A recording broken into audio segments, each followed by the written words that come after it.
वर्स 2008तल्या 18 फेब्रुवाराक ब्रिटीश चली Scarlett किलिंगाची body दुबावीत अवस्थेन हणजुणा दर्यावेळेर मेळिल्ली. आपले चलयेक ड्रग्स घालून ताचेर बलात्कार आनी खून केला म्हूण स्कारलेटाची आवय फियोनान केस ब्रिटीश दूतावासाच्या पावंड्यार लावन धरिल्ली. प्रकरण नॅशनल मिडियांतूय बरेच तेंप गाजले.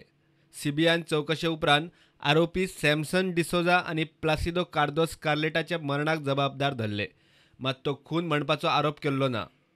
कितली वर्सांच केस चलोवन पणजे चिल्ड्रन्स कोर्टान निमाणे दोनूय आरोपींक 23 सप्टेंबर 2016 सगळ्या आरोपांतल्यान मुक्त केले. ह्या निकालाक सीबीआयन हायकोर्टात आव्हान दिले.